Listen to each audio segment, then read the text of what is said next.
you know about Association of Indian Management Schools? It's a 34-year-old networking body of B schools in India, having a membership of about 600 top management institutions.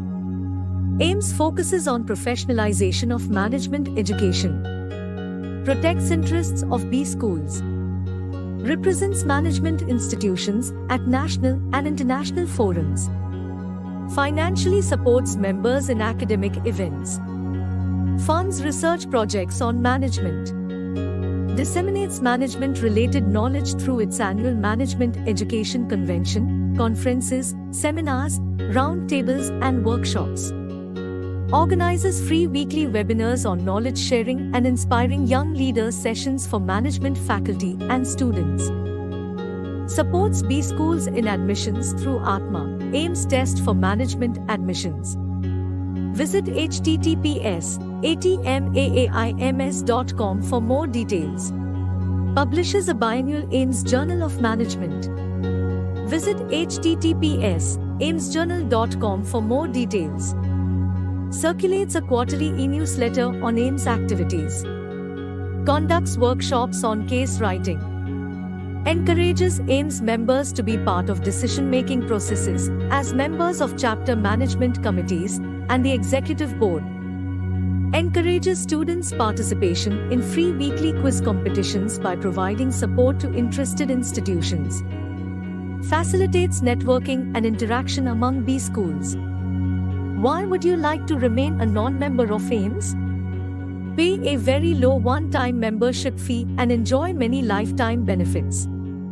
Visit https://aims.org.in for more details.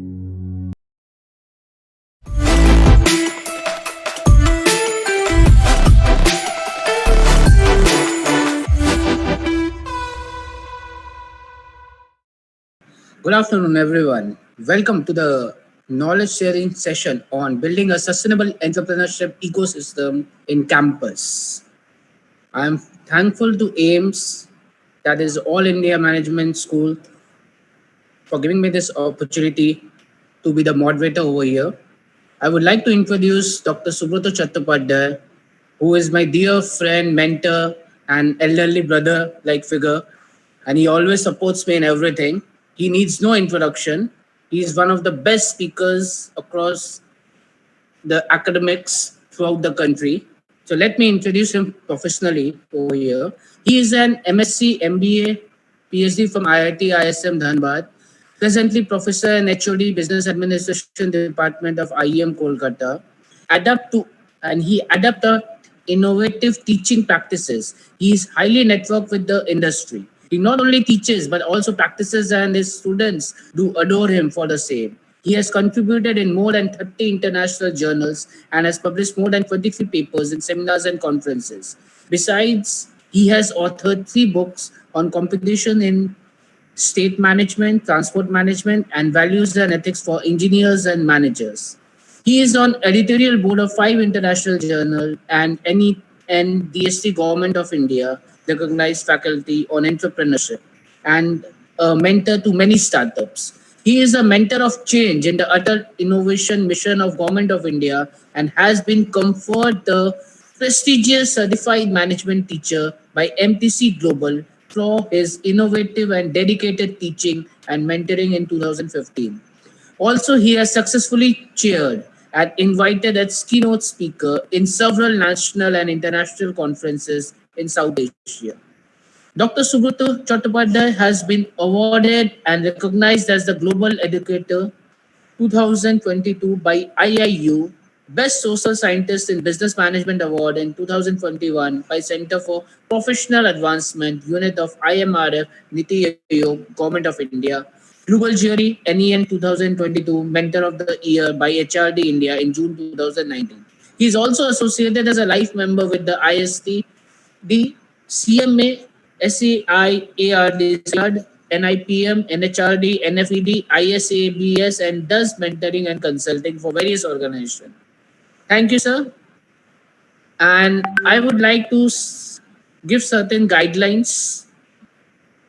Before starting the session, I would like to give some instructions Like participants cannot be able to unmute themselves. If they have any questions, they can put it in the Zoom chat box and will be taken in the question and answer session. Second one, the feedback or the attendance link will be shared in the question and answer session and is available only for 15 minutes. Certificates will be issued to only those who submits the feedback form. Thank you. So now it's up to Dr. Subrata sir. You can start the session. Thank you so much, sir. Very good afternoon to all my respected colleagues out here, right? And thank you, Dr. Chawla, for the nice detailed introduction of mine. I would like to thank, first of all, Association of Indian Management Schools for providing me the opportunity, Dr. Joshi, Dr. Patra, Priya Madam, and all at AIMS for the wonderful opportunity. Now, this is a session and a topic which is very close to my heart, which is how do you build up a startup ecosystem in academia. Now, first of all, let us understand something. I think, all of us who are there in different institutions, starting up and continuing a business sustainably is a huge challenge. And probably, I hope many of you would agree, that is the last option. Because most of the students studying in different professional academic institutions, they are comfortable working for someone rather than making someone work for them. So whenever I take the first introductory session with the students, I always ask a few questions. And these questions are that what actually makes you more happy? Working for someone in someone's organization, or making someone work for you? The answer is obviously the second one. The next is that when you are having a startup, maybe you are employing 10 people, and it is not only these 10 people that you are employing, but you are sustaining the living of, say, if I take the average family size of 4, so you are sustaining the livelihood of 40 people. So which gives you more of satisfaction? Is it that you working and supporting your family, or is it you working and not only supporting your family but also 10 other people and their families? Again, the students say yes, it is the second one. Then I go on to ask that how many of you do want to enjoy life? Every one of them raise their hand. And I ask that how many of you do want to retire early? They again say that yes, that is what gives them, more of a happiness. But then, during the course of time, what happens is that even if the students think of starting off on their business at the time of campus interviews, these students again appear for campus interviews. And believe you me, this is my observation, and I think most of you would also support me, that these are the students who get absorbed in the different companies at the first instance. Why? Because these are the students who had actually managed the resources, garnered the resources, and managed the business, and they know how to go to market, do business. So already they have the requisite skills of running a business and also working for someone's organization. Now, how do you actually build and start a startup ecosystem in your campus? So, as you understand, every business actually starts with a problem. So, first of all, the first stage would be to uh, run maybe a competition among the students to identify that what are the problems that they do face in and around. So in the campus, around the campus, in when they are traveling back home or in their home, in the society, what are the problems? So first of all, identify that what can be the problems. Now, once these problems are identified, the next stage is that how many of these problems can result in a business idea. There are many ways of identifying problems. Also, one of the ways of identifying problems is to find out from the newspapers as well as the news that are there about the prevalent problems that are there in the society. And from here, the problem list can come up. Now, after this is done, then the next stage is that is the problem actually uh, convertible to a business idea? And if the problem can be converted to a business idea, is it sustainable in nature?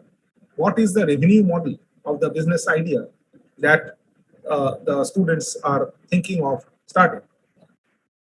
Now, the question lies is that uh, many of the students, of this generation, I hope you would also agree, uh, they are actually spoon-fed. And the other thing which is happening of late is because of generative AI, and also, I think a decade back, say when we were in schools, we were not allowed any calculators. So now the students who have calculators, programmable calculators, and also uh, generative AI in the form of ChatGPT and the other generative AI from Microsoft and Google, etc. They have come.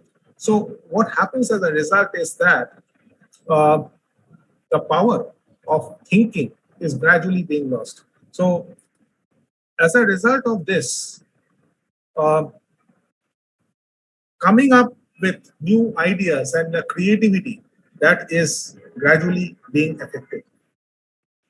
So this is a huge challenge. Now, certain things which you will face with the students, and I have faced, which I want to share. If you have already experienced, you can also be in synergy with me. The first is that whenever you ask them to start up, the first thing is that do I have money for doing it? So for doing business, a lot of money is required.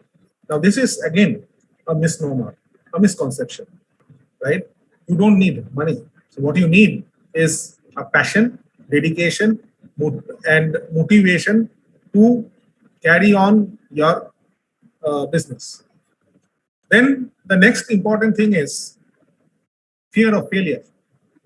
So if I do business and if I fail, then what will happen? Now, we live in a society wherein still now the perception regarding startups and doing business is that it is the last option. So if first of all, you try for a government job, if not, then a private job, and then if you are not still able to do well, then think of doing business. So this is how the societal thought process is, which is gradually changing, but still this mindset is there, which is a wrong mindset. So basically, to be an entrepreneur, you need to undertake different activities on your own. So, actually the startup mindset comes when students start taking initiatives on their own.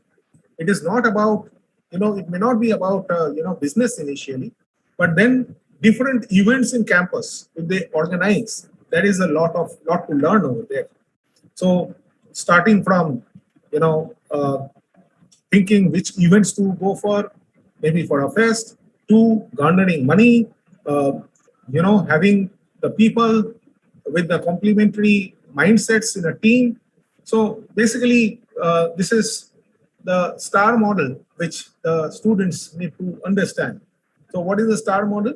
The STAR model is basically situation, task, action, results. So, a particular situation they have to experience, it may be a problem or something like that. Now, if you have this particular situation, then to overcome this situation, what are the tasks that you go for? The next important thing is that how do you take care that everything is managed properly? So starting from managing people to managing the different resources, getting the different things in time, and if there are shortcomings, if there are problems, how do you take care that the tangible results in the form of outcomes uh, do take place within a stipulated time period? So this is what is important. So as I said, the first is having money. That is one of the major hurdles, and the next is the fear of failure. So as the students take up this type of events, they will gradually learn that how to manage things on their own. And when they can manage things on their own by themselves, they can manage others. So that is about leadership and team building skills which they need to adopt, inculcate, incorporate, etc. The other major hurdle which I see with the students is that, and these are the constraints of my mindset, which is that let me gain some work experience, and after some years of experience, I'll have requisite experience, and I'll have money, and then I'll start my business. Yes, it is true that starting a business does not have any age, but then again, if you think that you will start after a few years of experience, then it may be so that already your business idea may be taken up by someone, and the business may be run, and you may think that, well, I had thought in the similar lines, but then I could not make this venture or business successful. So that's the thing. And again, another important aspect is that the work experience. Say, for example, someone is thinking about an agro-tech startup or something like that, and gets a job in a banking sector in sales and marketing of, say, liability or asset products. Now, do you think that work experience in banking and selling of asset or liability products would give them any experience or related experience as regards the business idea that they want to work upon? I really doubt. So this is another thing which we all face in the different colleges. The next is that starting a business is always entails a high risk, and there is no surety. So people want complacency. People want to be in their comfort zone, and people want to have a fixed salary at the end of every month. And it is for this reason that people are happy if they get a monthly salary at the working in some organization. So that is high risk. So getting a fixed salary is much better, and that is why the students want to move out of making any startup. I already said that starting up is the last option of most people, right? The other thing which also I experienced is that maybe some of the students come from a business family wherein their father already has a business. Now I ask them that since your father already has a business, so since you have a family business, why are you not joining your family business? The answer many times comes that yes, my father has a business, but I don't want to go into my father's business, and neither does my father want me to go into, his business. So what do you want to do?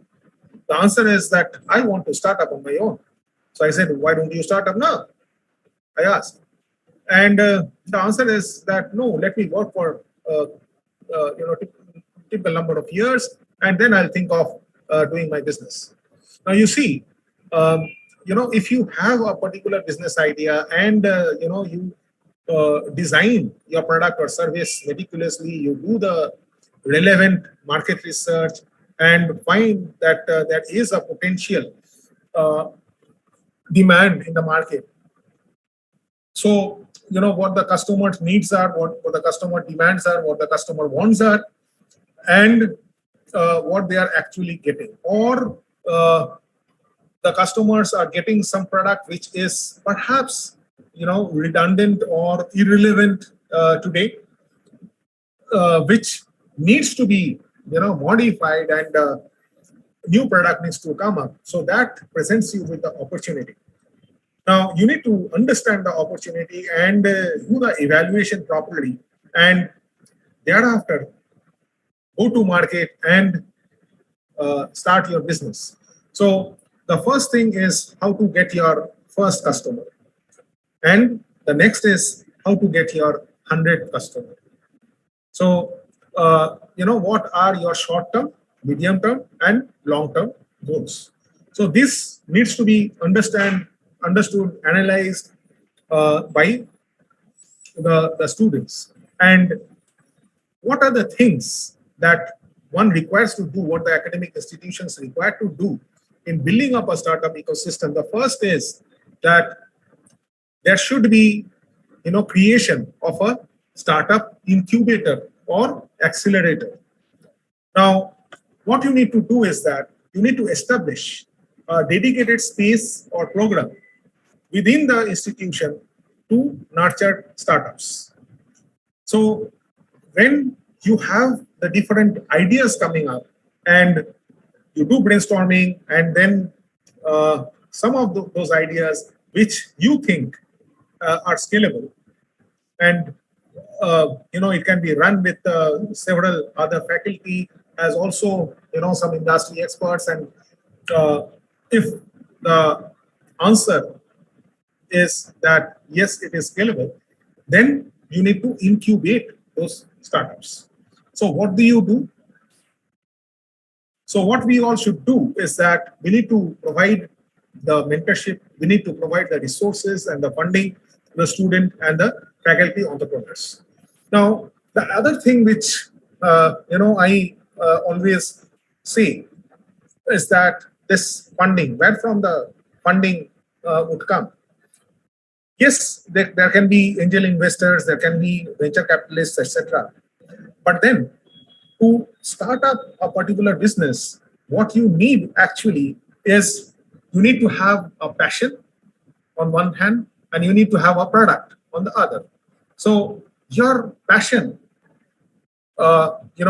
should be such that you will be dedicatedly working towards developing the product, and the product has to be taken up to the market. So if you match your passion with the product or the service that you have designed, and you can actually take it to the market and make the people understand that they have a need for the product, if you can create a demand for the product, then definitely you will have the first few customers. And if you are creating a value perception in the minds of the people, then again, you will see an increase in your customer numbers, right? And you will also get a lot of feedback, right? Which again, is very important, that you should always be open to feedback from the people, uh, and take them into consideration and work upon it so that those woes of the customers are resolved. So this is the first step of creation of an incubator or accelerator that you can do. The next important thing is that we need to create an entrepreneurship culture in the academic institutions. So we need to encourage entrepreneurship as a viable career path, right? Um, so what can be done is that we can conduct a number of ideathons, workshops, events, seminars on entrepreneurship, and also about different startups who actually faced a lot of failures, yet they did not give up on their venture or on their entrepreneurial traits, and they continue to pursue their own dreams of making a successful organization, right? So seminars on entrepreneurship, innovation, business development, these all require to be done at regular intervals. So what this will do is that this will foster an entrepreneurship culture. Now, as I said, that in our society, we prefer, safety, security, and that's why we always recommend our students to go for jobs rather than, going for their business. So I share a wonderful story with the students, and I'll share with you also briefly. This is a story of a man who had two daughters, and the elder daughter was had an affair and got married to someone who was working in an organization. The younger daughter also had an affair, and uh, after several months and years, had to confess to the mother that she wants to marry someone who is a boyfriend. So the father was initially very reluctant, and after a lot of coaxing and cajoling, right, the father said that, well, you do one thing, you get your boyfriend one day. And there was a limousine which actually drove to their gate, and imagine the person who first came out of the car was none other than the husband of the elder daughter's husband of the elder daughter. So he was working actually as an employee of the boyfriend of the younger daughter. So this is a small story, but then it actually brings out what the societal culture is, and though it is changing a lot for good, but then still a lot of change is required, a lot of space is there. The next is very important, is that we should always start local. So it is important to connect with the local ecosystem. So we need to forge partnerships with the local businesses. Now, this is something which I always tell the students, is that you may not start your own business. What you can do is that you find out that about the businesses of the local business people around, and find out that what are their problems, and what are their products, who are their customers, how much of business do they do. So you gather all the information and find out some of their problems, and if you can come up with some solutions to them, and if you can work with them towards satiating their solution, and if their business volume increases, and if you can give them more of ideas so that they can expand their business, they would jolly well prefer to have you as a stakeholder. So you can actually create synergies for these local businesses. So that is very important, that how do you partner with the local businesses and scale them forward, right? So scale them up and then scale out those businesses. So here you are not actually starting up on your own, but you are helping the local businesses to grow more.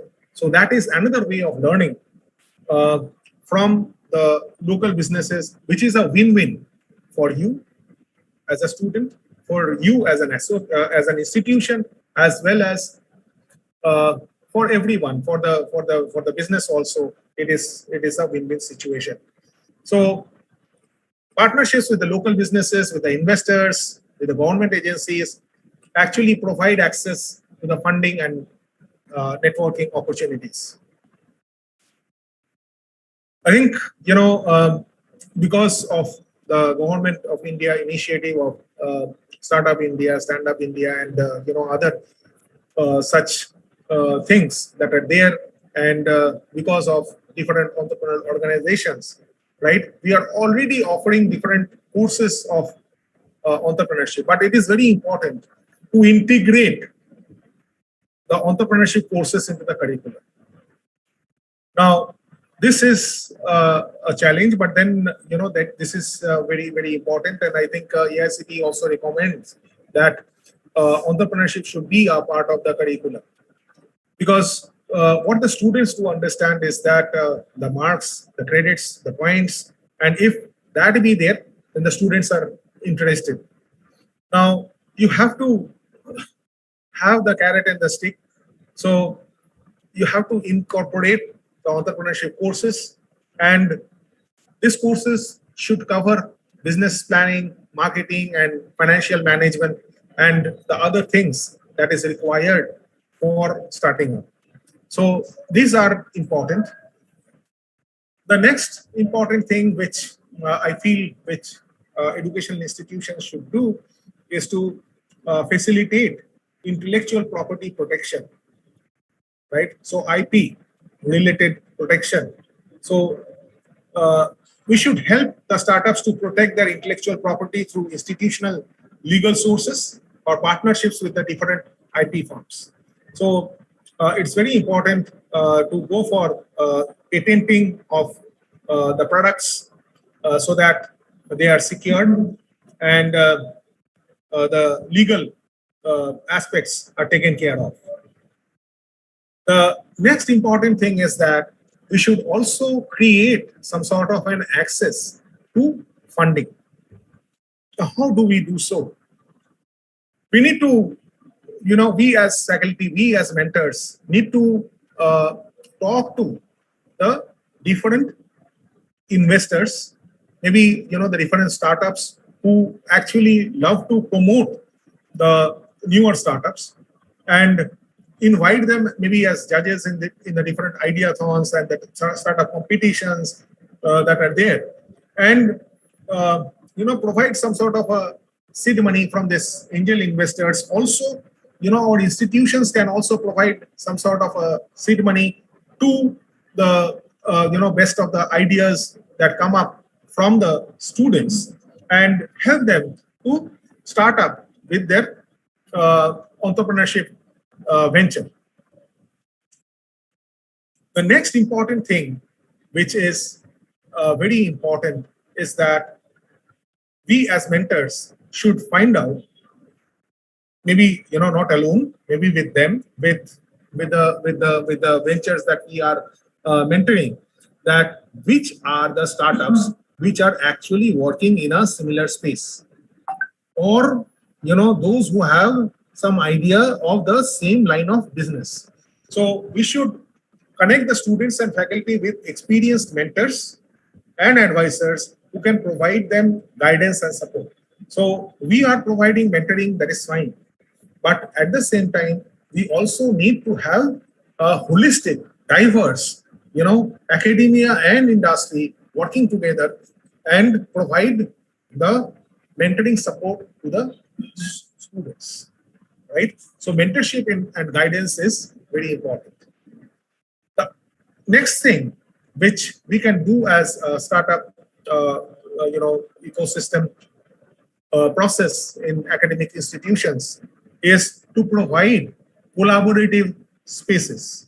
So what we can do is that in the incubator, we can develop co-working spaces and labs where the startups can work and collaborate on different projects. Also, there are different startup accelerators and incubators of the government of India, and also in the different premier higher educational institutions. So we can collaborate with them, and we can synergize, and which will help not only our students but also our institution and also for the society. So it is a win-win situation for all. The next important thing which I feel is that every one of us as educators and mentors do have a responsibility to showcase success. So we should showcase the success stories. So we should highlight the successful startups that originated from the institution. And these success stories will actually motivate and inspire the aspiring entrepreneurs. So it can be from our institution, it can be from our locality, it can be from our city, right? Wherein this type of stories, inspirational stories, maybe inviting them, or even if we share their success stories, that will act as a motivation for the different aspiring startups from our organization, from our institution. The next is, I already said something about it. It is about legal and administrative support. So what we should do is that we should streamline the administrative process for startups, making it easier for them to navigate legal, financial, and operational challenges. So we should be supportive as regards, and we should provide them hands-on support as regards administration, as regards legalities, as regards the different financial implications, etc. Okay, so these are important perspectives. I hope I am audible. Some of you are mentioning that you cannot hear my voice. Can anyone please unmute? Udit sir, are you there? Okay, thank you so much. Thank you so much. You're audible, sir. Okay. Yeah, so the next important perspective which I feel that academic institutions should do is alumni engagement. Now, how do you do with your engagement with your alumni? So what you should do is that you should engage with alumni who have experience in entrepreneurship and encourage them to contribute as mentors, investors, or advisors. So this is another perspective which I wanted to throw. And this is a system of tri-mentoring, which is a unique thing that we practice in our institution, Institute of Engineering and Management and University of Engineering and Management as well, right? Which is that having industry people as mentors, we teachers as mentors, and also our alumni as mentors. So peer mentoring. So that is why it is called tri-mentoring. So what happens is, as a result, is that you are providing, a complete, holistic and inclusive mentoring support. So alumni engagement is again very important perspective as regards building a startup ecosystem in academic institutions. As alumni engagement is important, the next thing which is again very important is community engagement. Now, how do you ensure community engagement? So what you should ideally do is that you should involve the local community and the industry partners to create a supportive ecosystem for startups. Now, this will happen after a period of time when you have already started building an ecosystem. Then you can approach to the local community and industry partners to help and support and mentor your startups. So the community engagement will come after some time, but then this is again an important perspective of the engagement process. And the last thing which I would suggest is that there should be always an evaluation. So you should measure and iterate. So you continuously evaluate the effectiveness of the ecosystem and make the necessary improvements based on the feedback of the customers. So these are, certain points as regards building a startup ecosystem in academic institutions, which I wanted to highlight. Now, there are different successful startups which had actually come up from academic institutions, from the students who were pursuing their career in different academic institutions. Let me try to share with you one small video of one such startup. I hope it is audible and visible. With little knowledge of English, tough times in college, literally living on the street with less than 15 rupees in his pockets, to becoming India's leading entrepreneur. Vijay Shekhar Sharma की कहानी है आत्मविश्वास और मेहनत की, और धैर्य की, चतुराई और संकल्प की. Hailing from a small town and Hindi medium school, he faced numerous hurdles all through his college days. Sharma, in a recent interview with First Post, says, not being able to follow lectures, because you said that you used to sit in the front benches, and then you noted that the front benches were constantly being questioned in English, and then you had to move back. So I was an early teenager. I was a senior in my class. Youngest anyway in your class. And the teacher is asking me something, and I am standing and I'm not even understanding the question.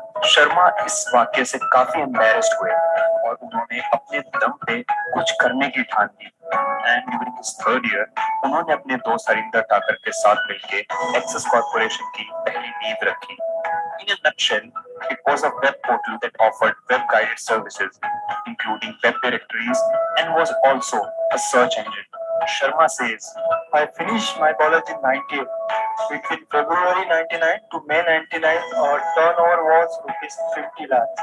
I sold the company in 99 to Living Media India, which is now the India Today Group, for $500,000. and there was no looking back. But he felt he needs to acquire more experience and expertise to start his own firm. So he dabbled into various jobs for all 2 years. He was appointed as the business development head at Riverrun Software Group, technical head at Play Group Online, and lastly, chief technical officer at StarTech Global Systems India. He soon realized that the mobile industry had an equal amount of potential as the internet, and it was a vast yet untapped pool. Hence, without wasting further time, with the 2 lakh rupees that were left with him from the sale of his earlier business, and along with his friend and colleague Rajiv Shukla, we just started 197 Communications Limited in 2000. But 9/11 happened, and soon the business crashed. और शर्मा फिर से सड़क पे आ गए. Sharma says, my partner left. I had no money. I started using public transport, lived on 2 cups of tea. It was hard time again. My father asked me to take up a job again. But Sharma was determined, and as a result, he launched Paytm, a mobile wallet, in 2010. And the rest, as they say, is history. Currently, they have 50 million consumers doing 60 million transactions a month, and Sharma aims to touch 100 million by the end of this year, which is hardly surprising. Good luck, Vijay Shekhar Sharma.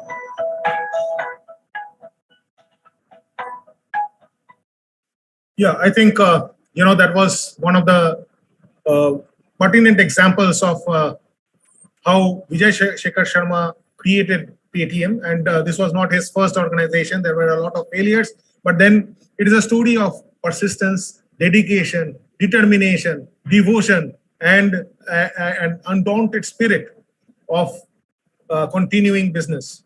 So I think all of us would agree that this fintech companies and this payment gateway companies actually had a lot of luck because of the notbandi that happened in 2016, and this time onwards, they actually people had to actually go to adapting or embracing online payment. So we also learned how to do online payment, and now after so many years, and because of the pandemic and because of the critical times, right? I think most of us do many of our payments online. So that's one story. The other story is again, another very interesting story of the founder of Dosamatic. So Dosamatic founder is Eswar Vikas. Eswar Vikas is an engineering graduate as well, right? And he came up with the world's first dosa making machine, right? So automatic dosa making going on, and he has his innovative and differentiated ways of running his business. And you would be surprised to know that he has been able to make the Chinese leave the chow mein and the Chinese food, right, and go for dosa, right? So though in the initial phases, but then this is also possible, right? There are numerous such examples. Wangmumo is another, very prominent example. In fact, I had written the first case study of Wangmumo. So this was actually the story of two successful entrepreneurs today, right? One is Sagar Daryani and the other is Vinod Homagai. Vinod Homagai actually hails from Nepal, and Sagar Daryani is, he had his family business. They were students of BCom Commerce in St. Xavier's in Kolkata, right? And they wanted to do some business. They didn't want to go for, appear for CAT examinations, nor go for chartered accountancy, etc. But then wanted to do some business. And it was Vinod who, knew a little bit of cooking, and they experimented. They loved experimenting with different foods. Now, since Vinod was from Nepal, so he experimented with different foods, and at times he also cooked momos. Now, they thought that why not create a formidable momo retail. So momo as a brand, you see, was not there. So it was very unstructured market. So they thought that why not bring a system to this, and not only bring a system, right? Introduce different varieties of momos. And it started from Kolkata and the east, and today they have their businesses across India, right? Even in cities wherein there is more of vegetarian population, they are doing extremely well, right? And they have also ventured in the outside India, and not only that, they have come up with other variants as well, understanding the psyche of the customers. So, this is a challenge, that how do you overcome all odds and become successful in your own venture, right? Lastly, I would like to mention about Professor Prasad P, right? From his different lectures and his mentoring support. He's a professor of NITI Mumbai. I think most of us have heard about the NITI Mandi, Maha Mandi, and all. So what he says, and this is something which is my mantra, and I also want to share with you, which is सिखाई को बेच कर सीखो. So that is very important, that how do you apply the theoretical knowledge to practice, and how do you implement and learn from that and gradually, iterate. So you learn, you apply, and then you gain more knowledge, learn more, and yes, it is now IIM Mumbai. That's right. So I'm talking about Prasad T sir, and he says that सिखाई को बेचकर सीखो, and देख देख कर सीखो, and बेचो और सीखो, and after that again सीखो. So that's what iteration is all about, and that is how every one of us should learn and create a sustainable, formidable entrepreneurship ecosystem. And I presume if all of us in our own institutions do the same, we all will have our role in creation of a better India, a sustainable India, and a vibrant startup ecosystem which will help our country and all of us to grow, to enable us becoming the top 3 of the world economy. Thank you so much. If you have any questions, anyone? Yeah. Thank you, sir. It was an excellent talk. It was a very informative session.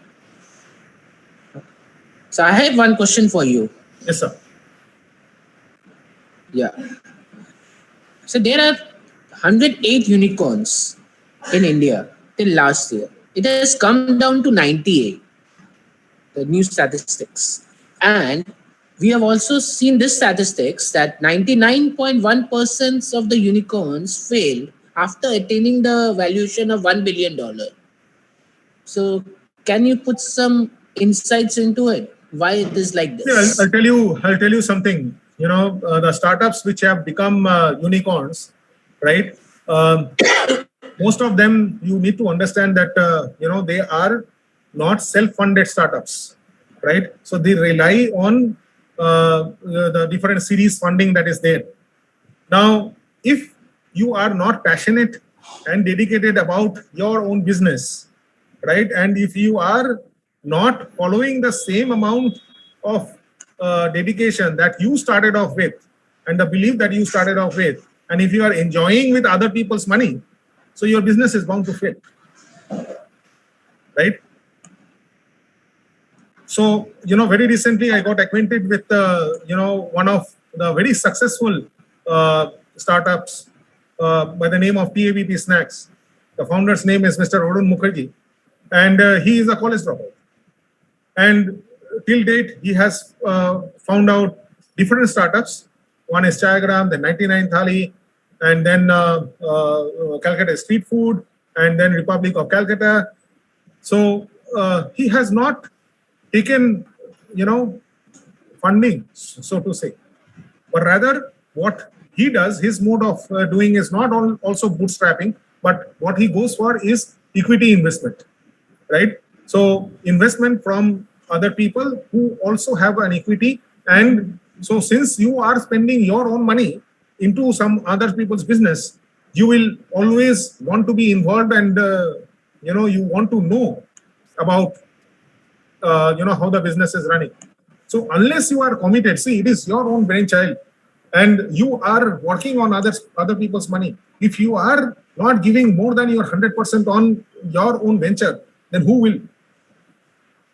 So you can become a unicorn and one day, but then if that is not sustainable, you will drop and you will become and be extinct maybe at some point of time. Yeah. Thank you, sir. Thank you for the answer. I have one more question to you. Everyone enjoyed the session. I can see some of the feedback. Thank you so much. Anything that you want me to discuss upon, or any point of time you want to be in touch with me, you are most welcome. I'll share with you my WhatsApp number. You can always be in touch, right? I would like to thank Dr. Udit Chawla, sir, for being an excellent moderator, and also to all of you, my esteemed participants. You have been such a good audience, right? And these days, having a patient hearing and with so many people, all of you there, I can see that, that actually shows that you like the session. Thank you so much.